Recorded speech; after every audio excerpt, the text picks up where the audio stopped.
Tim. How's it going? Hey, Carrie. I'm doing well. How are you? I'm good. Hey, listen, I want to give you the opportunity to bring up the topic tonight and tell me what you want to talk about. You know, we keep going through these podcasts, and I always share with you what I want to get off my chest or what I want to vent. So tonight it's your turn. And that is wildly convenient. Yeah, absolutely. I would love to share some stuff with you because I'm just in the middle of a heated Twitter exchange with someone, which, yes, occasionally I do that. Occasionally I'll read a news story, make some commentary, get a bunch of people hating on me via different social media outlets. In this particular case, I am talking about the notion of self-interest. Okay. So tell me more. Self-interest is just what it sounds like. It's the pursuit of one's own individual self-interest. Meaning, I need to know what is in it for me in any given situation. And I believe that the human condition is one of complete self-interest. I don't believe that anybody really does anything that they don't get some kind of payout from. And I think we romanticize the notion of this altruism or altruistic behavior. I think deep down, altruism doesn't even exist. I don't even believe in it, right? I mean, it's a word and it's there. Okay. But I don't believe it's even a real thing. I think people do things based on a return on investment for whatever they're investing, be it money, time, passion, emotion, interest, whatever it is. People always have to see some return on their investment in order to pursue virtually anything we ever pursue. Interesting. I don't know that I agree with that 100%. Okay. But I mean, I want to hear your point of view. I think that it's, I think that it's okay for us to disagree. We don't have to agree on everything. Absolutely. But I think about compassion, and I think about a mother's love for her child and all the sacrifices that a mother makes for her children.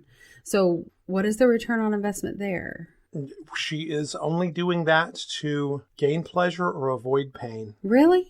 Absolutely. Absolutely. Otherwise, like if you take the notion of pleasure and pain, you take emotion out of it, and you have a person who could be described as sociopathic, or if it's really bad, even, psychopathic. Oh. And the psychopath doesn't care for their child. But that's not the norm, though. That's not the normal expectation. Like the majority of people, aside from those that are mentally ill, they care about their children and they want the best for them. And a lot of times it's at their sacrifice as opposed to a return on investment. Absolutely.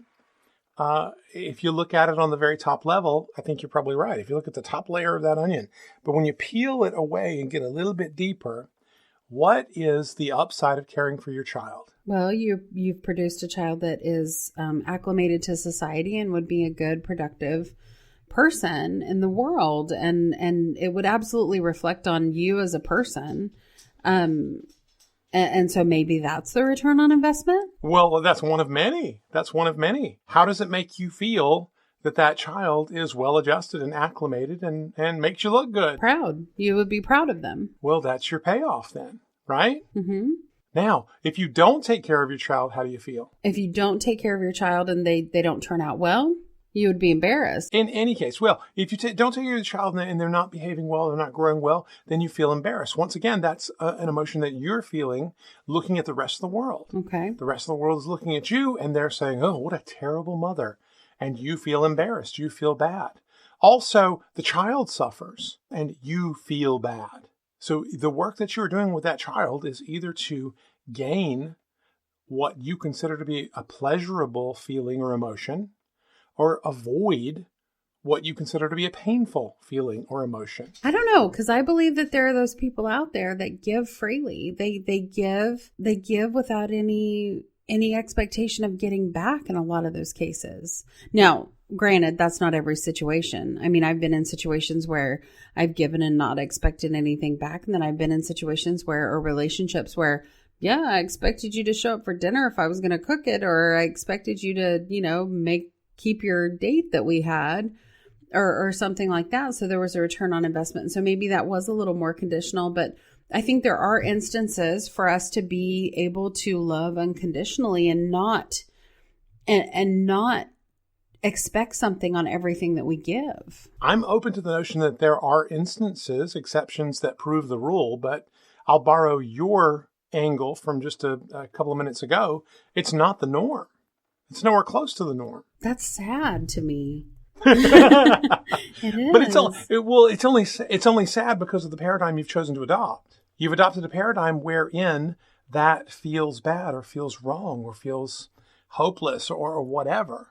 When in fact, that's just the story you're telling yourself. Well, I mean, really, what's sad about it? Well, it's sad that we would potentially live in a world where everybody is just waiting to get theirs. I mean, that's kind of what I envision from what we're talking about. And it almost seems selfish. And I'm not a selfish person. And I think there are a lot of people out there that aren't selfish. I would venture to say that you're not selfish either, because you dedicate a lot of time to your children. So how does that, I guess, pointing it back at you, what do you do what you do? Because I've seen you be very selfless with your children. I am selfish, and so are you, and so is everybody else. That's how I would answer that. I'm incredibly selfish. Really? Right? What do you see me do? What do you see me do that you would ascribe to this mysterious notion of selflessness? Well, I think you sacrifice a lot of your life and a lot of your time to make sure your children are taken care of and provided for, and they have, clothes to wear, and they're going to school, and they're doing what's best for them, and you're intervening when they have, issues that you need to work through with them. Maybe Josh has a bad day at school, or Annie's upset about something that happened. You absolutely put everything that you're trying to do aside to take care of them. And I mean, and Bo is just the highlight of that scenario. Like, he needs you for everything, and you are 100% there all the time at the sacrifice of your own wants and desires the majority of the time. Okay. And again, semantically, I look at it from a completely different position, because I don't see it as a sacrifice. I see it as an investment. Okay. Right? I mean, if it truly like a sacrifice, if you look at the traditional definition of the word sacrifice, right? So Abraham is in the habit of going up and taking the first of the flock, or the first of the little baby lambs, and sticking a knife in its heart and throwing it on a fire to say, praise God Almighty. Right. Right? Mm-hmm. And we see that as a sacrifice. Why did he do it, though? Because he was told to. He was being obedient. And what does being obedient do for you? It keeps you in good standing. And so, congratulations. You get to be in good standing. Right. But you won. Your investment paid off. Okay, so I can see kind of what the point that you're making, where it was still self-satisfying because he was obedient and everything was good and he received blessings. And so there was potentially something in it for them or him. Right. I see where you're coming from, but it's not necessarily from a bad place. Like, he didn't go out and say, I'm going to get mine, so I'm going to do what he says. I think there was a certain humility and compassion and bowing down and saying, okay, I'm going to be obedient. Okay. So my point is actually a little bit to the side of that. Okay. Because I would challenge you on the notion that I'm going to get mine is somehow bad. Why is that bad? What's wrong with that? Well, it's not in the right context, or and I guess in what context is it bad? Where you would potentially damage or hurt other people to get yours. I think that's where it becomes malicious. So if you're out to be successful and you're out to pursue your own goals or your own agenda at the sacrifice of other people, I do think that's bad. I don't think that's a good thing. Okay. So there is a caveat here, and I'll add the caveat now so that we're on the same page. All of this is an outgrowth of a conversation that I've had, as I mentioned, online with an individual about a given topic, and the topic really doesn't matter. We don't need to dig into that. But as a course of the conversation, I was asked by him basically who the bad guy is. Okay. Who is the they? Who is the great and rhetorical they that you, Timothy Hilliard, are fighting against in your mind? Okay. And my response to him was this. They is anyone who would begrudge me or anyone else the right to pursue my own self-interest with integrity. Okay, that I agree with. That absolutely makes sense. So I'm not killing people. I'm not beating people up. Ooh, I'm not stealing okay, from little old ladies. right? Because I don't have the money to bail you out right now. But I do argue the case that nobody does anything that there is not some kind of payoff. Me, when you use the word sacrifice, right? I sacrifice my own personal interest to take care of this little mentally handicapped child. Great example, right? Well, what happens if I don't take care of this mentally handicapped child? He suffers. His suffering is painful to me. And so I want to avoid that pain to the point that I will gladly sacrifice opportunities or trips or travel or speaking engagements or all the stuff that I used to do before he was such a huge part of my life. All of that stuff goes completely out the window now because I've got to be here to take care of him. He's got to be with me wherever I happen to be to make sure that he is okay and that he is well cared for. Right. But I don't see it as a sacrifice.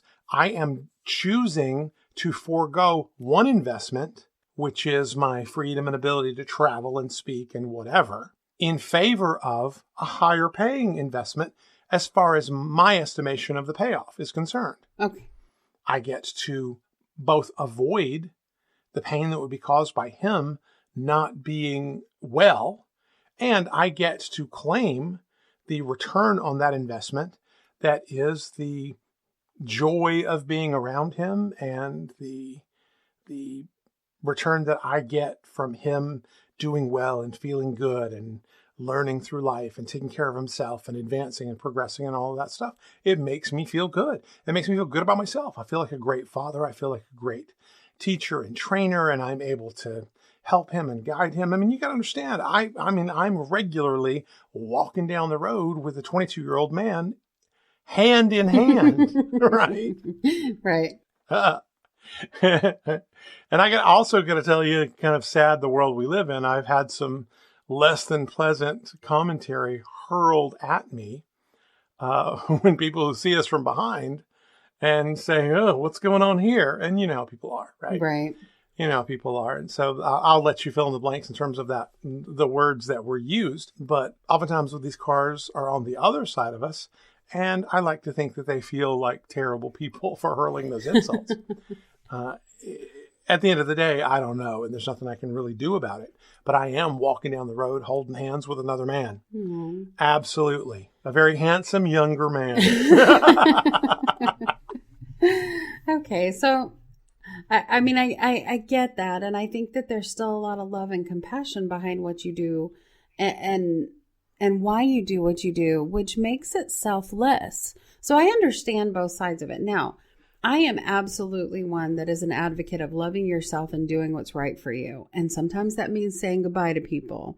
Sometimes that means cleaning a slate, moving on, getting past it. And ultimately you hurt those people. And so you're choosing yourself over a bad situation. Oh, okay. But I would argue, I would just insert, you were also setting those people free. Agreed. You know, I mean, do you really think that you wind up in a situation where you are just miserable and you have to choose yourself and your own happiness over another person, and the other person is just somehow blissfully happy and has no idea? Oh no, absolutely not. Right. That doesn't happen. People, it goes back to our mantra of the answer to your problem is what you're pretending you don't know. I think there are a lot of people who are in relationships wherein they do feel terrible about the relationship. I've been there myself, fairly recently, wherein I tell myself that, oh, this is just warm and wonderful and fantastic and amazing. And I overlook all of the crap. I pretend that I don't know about all of the problems. Right. So that I can feel good about it. And then when this person says, hey, look, I can't do this anymore, I'm out, then I get to pretend I don't know what was wrong with the relationship and essentially play the victim. And yes, I've done that. Absolutely, I've done it. That's why I'm so adamantly against it, right? It's like what we said the same thing a couple of weeks ago. We were talking about how, basically what gives us the right to come out here and work with this clientele in various fields of endeavor and bring them the perspective that we bring them. And the answer to that question is having walked these paths myself. And you, of course, having walked the path yourself as well. I can encourage people on how to avoid the notion of playing the victim and being the victim in a given situation, because I have done it before and it sucks and it does not get me any closer to my goals whatsoever. As a matter of fact, it gets me much further away from my goals every time I do it. And so you have the situation, go look up the episode on excuses, right? Right. You can either have results or you can have excuses, but you can't have both. You have to choose. Those are two paths in a yellow wood that diverge. You cannot walk both paths. If you want to walk the path of excuses, then walk the path of excuses, but do not ever expect to go the opposite direction without backtracking. You got to go all the way back and go on the opposite path because it goes off in a completely different direction. It's either excuses or it's production and performance and success. You can't have both. I agree with that because I've been in that situation where you're in a relationship and it's going downhill and it's going downhill fast. And you stick to it and you hold on and you hold on, and that person is just kind of dragging you down that hill into this abyss, and it allows you to play a role that you expect yourself to play. And then you have that epiphany where you're like, wait a minute, I am not that person. I don't have to play this role. I can set you free. I can set me free. We can be done and I can move on. And sometimes you're not moving on to anything else. You're just moving on. Right. I mean, sometimes it just comes down to one lie one time and you're gone. And it doesn't have to be a big one. I had a situation like that where it wasn't a big lie. It was a little lie. But I looked at the situation and I said, I am holding on to something that will never serve me and or make me happy at the sacrifice of my life. So I can see that point. And I walked away over a small lie. And I'm sure I looked like the biggest, witch in the entire... I know. I will not swear. I'm sure I look like the biggest witch in the entire world to walk away over something so trivial. But at the end of the day, if you're going to tell me a little lie, you're going to tell me a big lie. And that means you don't care. So I get that. I get that. And if that's the point that we're going for, I absolutely agree with you, because that's more of self-preservation than it is I'm going to be compassionate and giving and selfless. All right. But at the same time, I think you're still holding on to this paradigm that compassion and giving and selflessness are real things. I mean, compassion is, right? Compassion is nothing more than the ability for you to put yourself squarely into the shoes of someone else. Someone else has difficulty and you feel that pain. But conversely, someone else has joy and success and you feel that joy and success. Both of those are compassion. I remember we're out playing baseball. Me and Gator, we're out playing. He's playing, I think it was the last year of Little League. Mm-hmm. And we're about 2-3 games in. He steps up. Here comes a hot one right down the middle. He takes it straight over the center field wall, right? Deep home run. Uh-huh. And I felt fantastic. Compassionately, vicariousness, right? Right. I felt, I could not have possibly felt better if I'd hit that ball myself. I could not possibly have felt any better than I felt. And the natural instinct is to say to myself, that makes all of the time, all of the practice, all of the work, all of the investment, that just makes it worth it. I just got a return on my investment. And nobody ever has a guaranteed return on any investment ever. You never know. But generally, we do things in hopes of a return on the investment. And I think people are very quick to romanticize this notion of selflessness. You're not doing anybody any favors by being selfless. You're really not. I guess I'm just trying to think of different examples. Like there was somebody crying in the office the other day, and I went over and I asked them if they were okay and I asked them what was going on and if they needed anything. I had no intention of getting anything out of that. There was no return on investment for me to genuinely ask somebody if they were okay and what I could do for them. Let me interject. Just so you understand my position. Okay. Them crying, how did it make you feel? It made me feel sad for them. So painful, a negative emotion.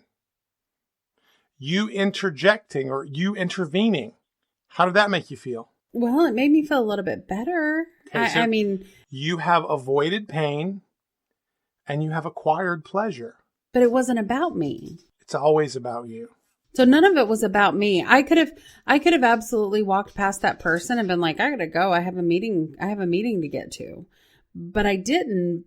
And you would not have felt bad? Well, if I'd made that decision, probably not. I think I would have been okay with it. But I made the choice to stop and ask them if they were okay and what was going on, if there was anything I could do to help.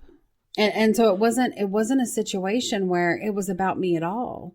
It was about this person that was experiencing this moment of grief in their life, and it had absorbed them to the point that they couldn't hide it in a work environment.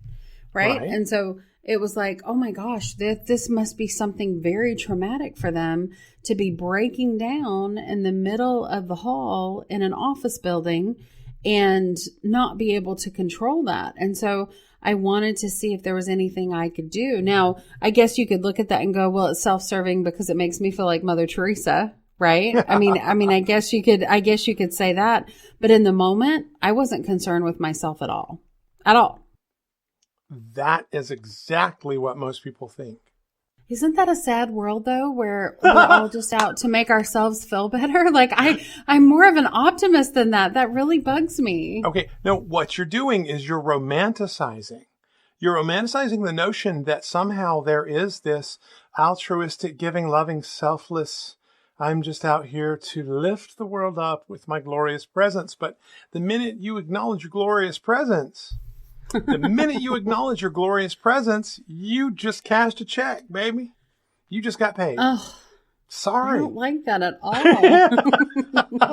I don't agree with that. I mean, who doesn't want angel's wings? I'm not going to lie. Like, I'd look good in white with a couple of wings on my back. But and there you go. But it's not intentional. It's not intentional. It's part of the human condition.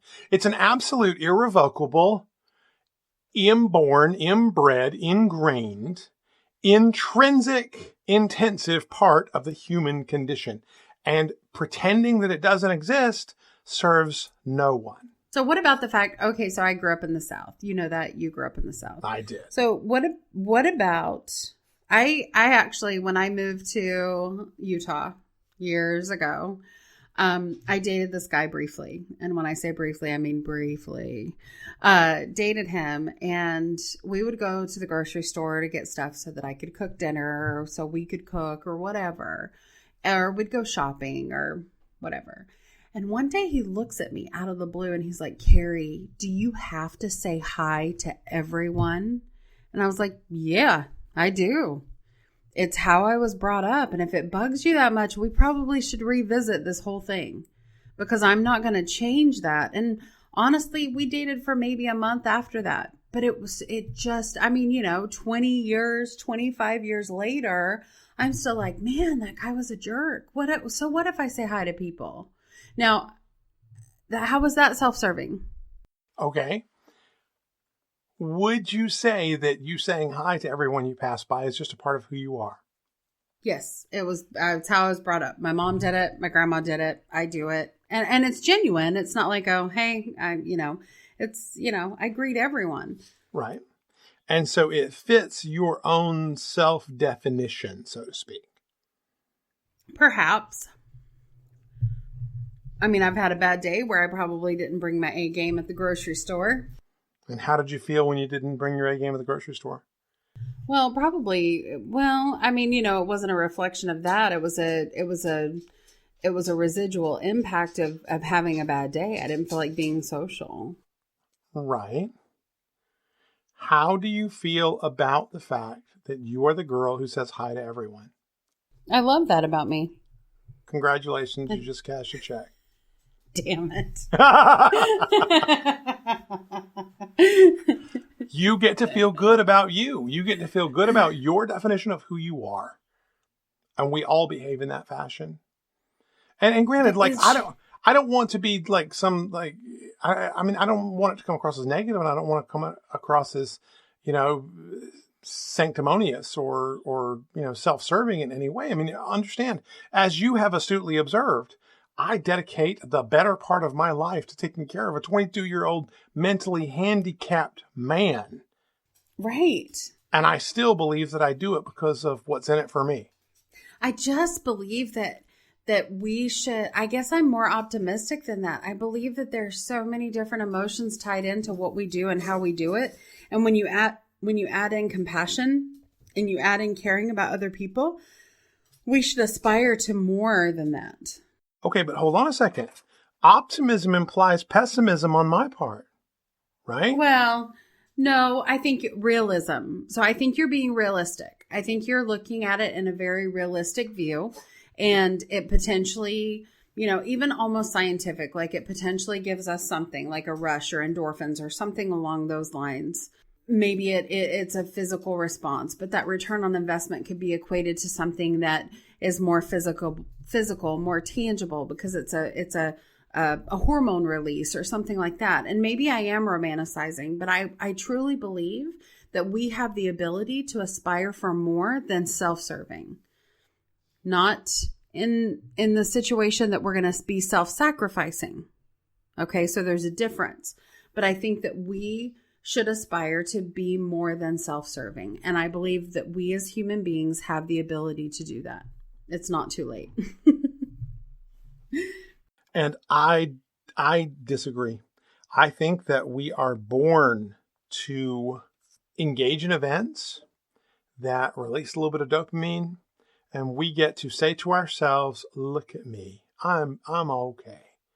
I'm a good person. I do and help and give. And the minute you do that, the minute you feel that little rush of dopamine, you just cashed a check. I mean, in order to be truly selfless, you would have to get absolutely nothing out of the interchange. You would have to hope for nothing, expect nothing, and in fact receive absolutely nothing from the interchange. You don't hope, you don't expect, and in the end, you don't receive anything from whatever that human intercourse is. That's the only way you can be selfless. But that's the definition of unconditional love. When you can love another human being without them giving you anything, or it's not predicated on how they're acting or how they're responding, that is something to aspire to. Why, though? It's pure. Why, though? Because it potentially gives you the opportunity to achieve a level of happiness with that person that you wouldn't have any other way. Does it? And so it's instead of... I don't see that. Does it?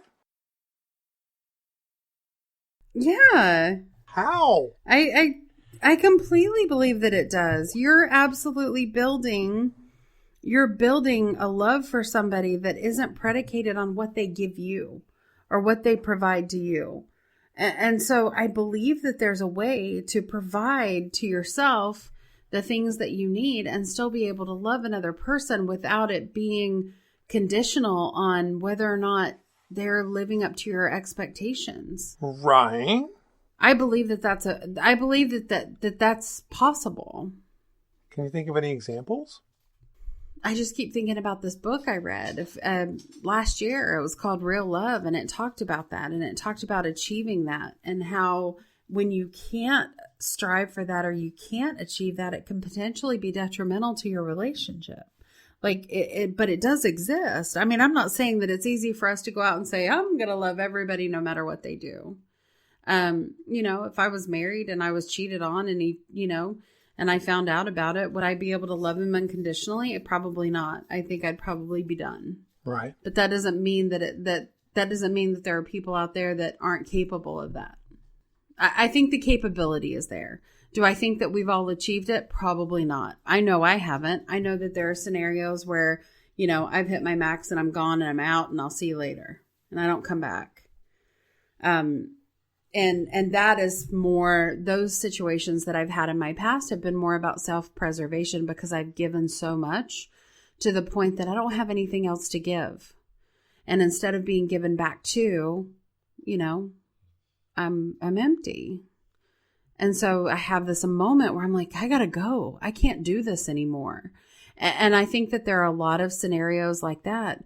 But I do believe that there is something better that we could aspire to. And just because we don't have tangible examples today doesn't mean that we don't still strive for it. Okay. And maybe that's too idealistic. I don't know. Yeah, what I'm struggling for is the advantages of either having it or striving for it. So explain that to me. Go in a little bit deeper. Okay, so you have this unconditional love for someone, and that someone does not necessarily feel the same way about you. So, but not like stalker mode. Yeah, that's it. Oh, it reminds me of like, who is that cute little girl who used to do the YouTube videos and the memes about the overly obsessed girlfriend? I don't know whatever happened to her. Yeah, Where is she? yeah. She's incredibly talented. I don't know what she's up to these days. Hopefully producing, I don't know. hopefully she's producing feature-length films or something, because she's really clever. But it reminds me of her carefully prepping a meal or a plate of cookies or something in the kitchen, and then she picks them up and it gives it a nice big smell, and she excitedly rushes into the other room to hand them to her immortal beloved, only to find that he has come untied from the chair and is gone. Oh, creepy. That creeps me out so bad.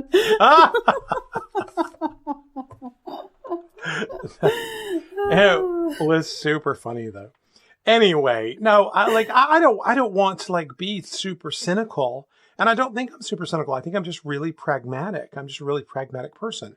I haven't really seen examples, including in my own life. There are a lot of people who would tell you that I am an example of unconditional love where Bo's concerned. Right. I would be shocked to hear different. There is absolutely nothing that he could do to make me stop loving him. And I do believe that is true. And so to the letter of the law, there is an unconditionality to the love. But on a day in, day out basis, it is give and take all the time. He makes me feel good about myself and who I am. He just, helps me and builds me up in so many ways. Not to mention, here's the best part of it. If there's ever a cute girl at the grocery store, I can just look her up and down as long as I'm holding the hands of this cute little Down syndrome man. Oh, no. No, that is funny. That's just wrong, isn't it? Yes, I have a puppy if you need to borrow it for the park. I mean, I have got the ultimate puppy, and he's a permanent fixture in my life. I don't have to worry about it. It's just I think people look at someone who's taking care of someone who's mentally handicapped like that, and it's incredibly disarming and immediately disarming. And people just go, oh, that's just a really good person. And of course, you don't know that for a fact. You can't possibly know what kind of person that is. Okay, so what happens if all of a sudden there's no return on investment for you? Would you still do it? I can't imagine that. Well, I would venture to say that you would. I would venture to say that I would, but I also think that there would always be a return. I feel like there would always be a return. Like, I have seen situations, because I've been thrown into this world of the mentally handicapped, right? When we had this boy a long time ago, we found ourselves in this world and then sort of out of the world. Unfortunately, when a child's old enough to graduate high school, the world falls off pretty steep, just right about there, right? And there's not much more for these people. There's a little bit, there's a little Special Olympics and, a couple times a year. And there's, sometimes the different churches and different things that will have events that are centered around giving these individuals opportunity to interact or what have you. But nothing like going to school every day, doing, school related events and going to football games. I mean, Bo, when he was going to high school, absolutely everybody in that school knew that kid. Everybody knew his name. Everybody's giving him high fives. He got this ridiculous amount of validation. Just ridiculous. Aww. And I think that was a really beautiful thing. Kids were really kind and sweet. And I think ultimately they did it because they wanted to feel good about themselves. They want him to feel good. When you make someone feel good, it makes you feel good. There's no escaping that. That's not a bad thing, though, because you're uplifting another person, and then that in turn impacts you. Right. But it's not I don't think it's a selfish thing. I don't think it's I'm going to make this person feel good because it's self-serving. And I don't think anybody sits down and thinks in those terms. But I think they do realize in those terms. I don't think anybody sits down and thinks, let me find the handicapped person I don't. Oh, there's one. I will go and make that person feel really good about themselves. And my girlfriend will love me for it. And I will feel good about doing it. And I don't think anybody objectively thinks in those terms. I think it's absolutely, as I mentioned before, intrinsic. It's just intrinsic. It's embedded in us. It's ingrained in us. We know, we have learned from years and years and years of being on this planet that if we act in a certain way, we trigger a certain biochemical release and we feel in response to the way we've made somebody else feel. We just know it. Well, that almost goes back into what drives us to success. So I'm recognition driven. Now, money's a very close second. In other words, you can tell me I'm doing a good job, but if the paycheck doesn't reflect it, I probably won't believe you. Right. Okay. And that's okay, because at the end of the day, money is a representation of energy and how you bring it into your life. And I have a whole philosophy on that, we can talk about in a different podcast. But my primary way that I feel appreciated is through recognition. And so I love to be told I'm doing a good job. I love it. And I love to build on that and keep going. And it drives me and it allows me to achieve higher results. So the more recognition I get, the worst possible scenario for me and anybody else that's recognition driven is to be with someone in a work scenario or a relationship who's like, you know what? I just show up and do my job. And that's what I do because it's what I'm supposed to do. And so they don't give recognition because they're not comfortable with it. So then you feel like you're not appreciated. So I can see at that point where that would be impactful to people in their performance, both in business or in a relationship. Everybody wants to feel good. They want to feel appreciated. And it just depends on what way drives them the most. So, there's recognition, there's money. Those are the two that I can think off the top of my head. Well, they're very different. Money's tangible. Recognition is intangible, but it provides a feeling of satisfaction. Right. Well, okay. So in that case, let me just say, you're doing a remarkable job on this podcast. It's fantastic. Thank you. You are intelligent, thank you. articulate. I know. Your voice is fantastic. Velvety smooth voice. Yeah, the enunciation is absolutely amazing. Amazing, right? It's just fantastic. So I'm going to need some money. Now we're going to start throwing money at it. Oh, no, but I agree with you, right? I mean, I agree with the notion people react to different things. By and large, the one universal thing that I found through all of the clients, all of the years, all of the kids, all of the years, all of the work, all of the everything, every friend I've ever met, everybody wants to feel important. Now, people feel important through different means. Some people love me, hate me, I don't care. You will respect me. I need to be respected. There are other people that just, hey, I just want to be loved. Tell me how much you love me. There are other people who respond to being able to feel like they're contributing, right? I just want to help so much. I want to help so much that just tell me how helpful I was. Tell me that I helped you, right? And on and on. People have different things that they respond to. Absolutely. But the one universal truth in all of that is that people want to feel important. How was that for enunciation? I don't disagree with. That was perfect. You did a great job. I don't disagree with that.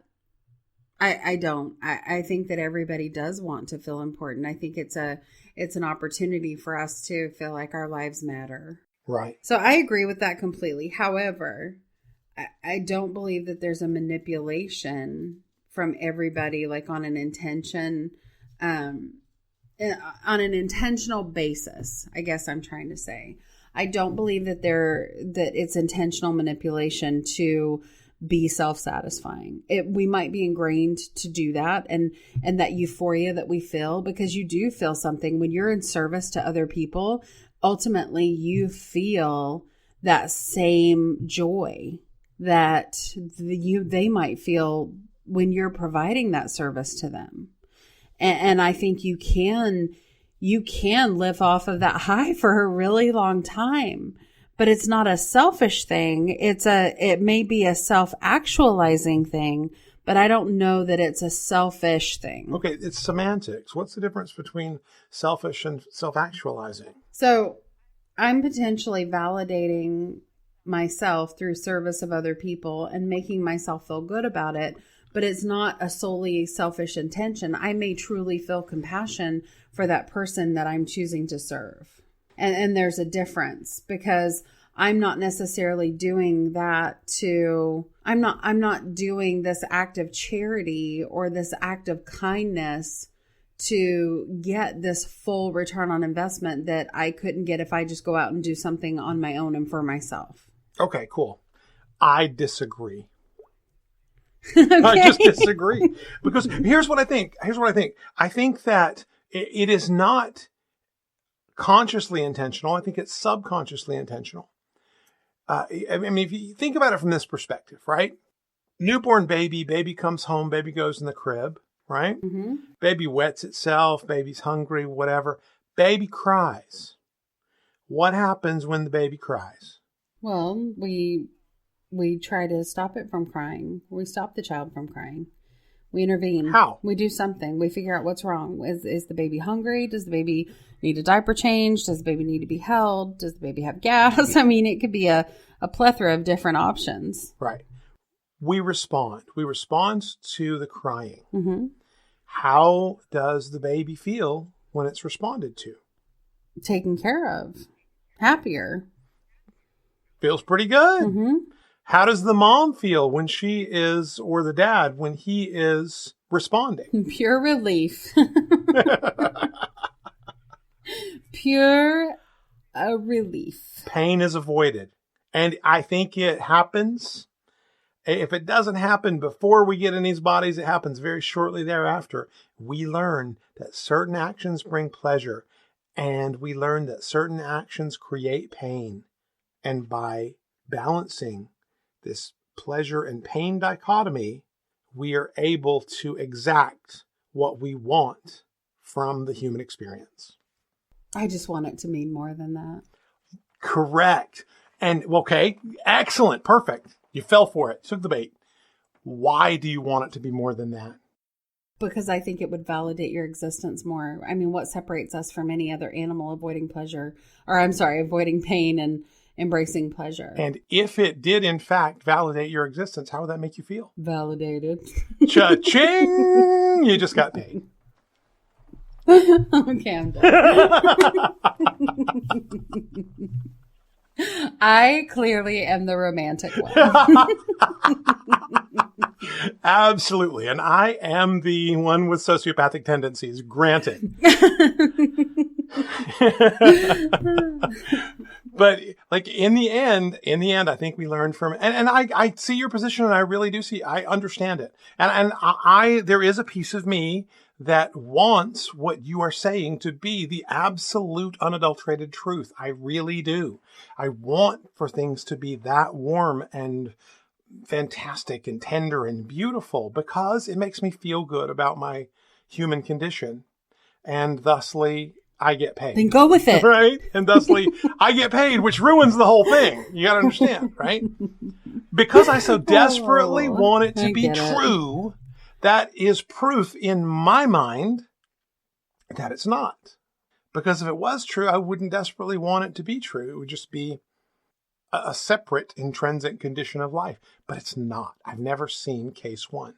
And maybe that's me holding on to the notion that something like that absolutely does and can exist. And there is an example of it. Maybe that is the argument that defeats my point entirely, right? I'm open to that. I hope for that. Why? Because it makes me feel good about the human condition. It just does. All right. We probably need to put this argument to bed. Well, I think it's been good, but I will tell you that self-serving or not, the ultimate goal here is to make sure that you live the life that you deserve. And that potentially is self-satisfying and self-serving.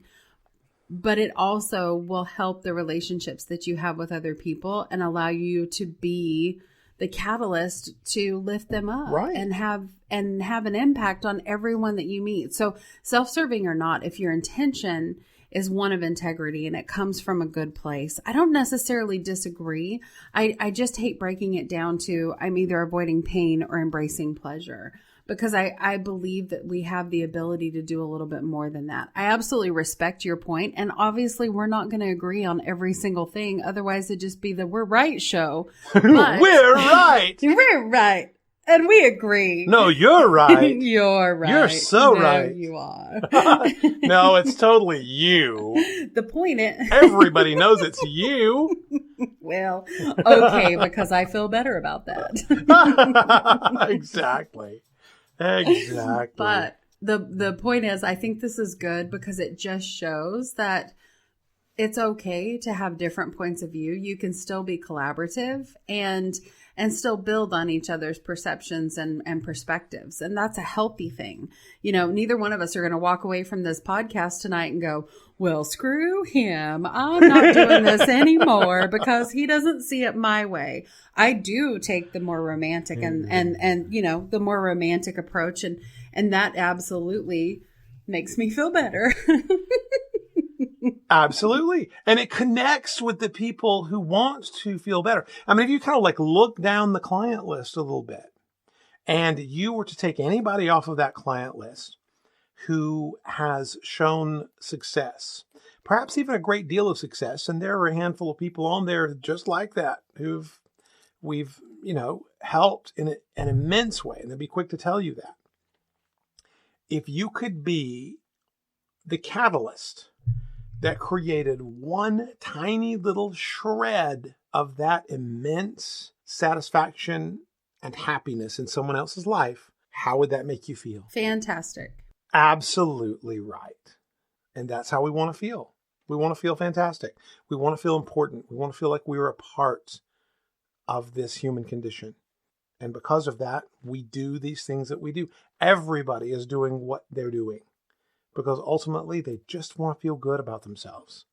I'm really curious to see how this will be received by our audience, because it'll be interesting to see what feedback we get. I think it'll be divided. I think that there is a segment of the population that sees it your way, and there's a segment of the population that sees it my way. Well, I mean, I do have my secret latent desire to be hated by everyone. So that's okay. There's that. That's okay, because I want to be loved by everyone. So we're good.